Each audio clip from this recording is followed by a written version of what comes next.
I would like to tell you a history story, one that is not written in the history books, nor is it being taught in the classrooms. But I think you will agree that it should be.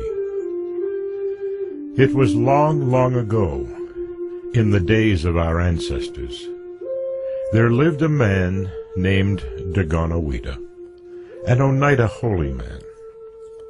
And at that time, there were 5 nations living in the area.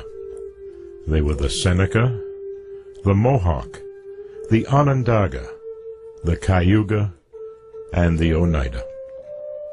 And these nations were always fighting with each other. Many wars were being fought. Many lives were being lost. This greatly troubled Dagonoweda, and he thought there must be a way to devise a system by which these nations could live together in peace, a secure and lasting peace. He thought and thought about this until he hit upon a plan, one he called the Great Plan of Peace. Then he began to travel among these nations, speaking with the people, sitting in council explaining his plan, forging alliances. The alliance was such that each tribe would maintain control over their own affairs, but they would come under a much larger treaty, one that stated, should anyone attack any one of these tribes, they would be attacking all of them. All major decisions would be made by the 5 nations sitting in council. The day-to-day decisions would be left to the individual tribes. And it was the women who would elect the men to council. This was part of the rule. And if the men did not do the job, the women would vote them out. And so these 5 nations came together and met at a place not far from what is today Syracuse, New York.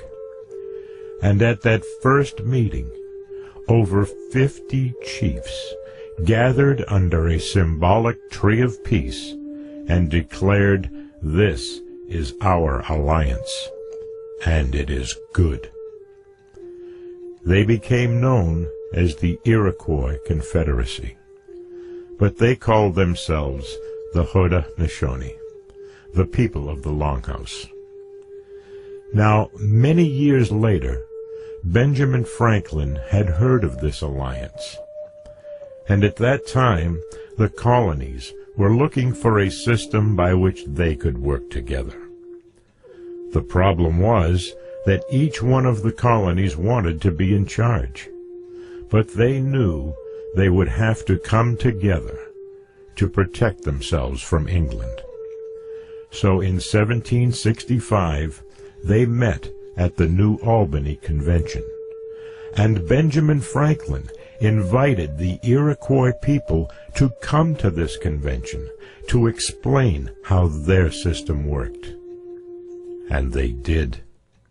And the colonial representatives liked this system.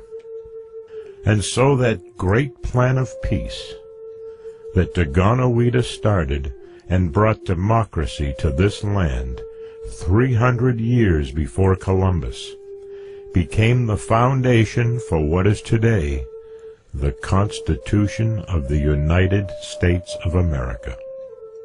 In 1987, Senator Daniel Inouye brought this before the combined houses of Congress, and it is now written in the congressional record that this is the truth.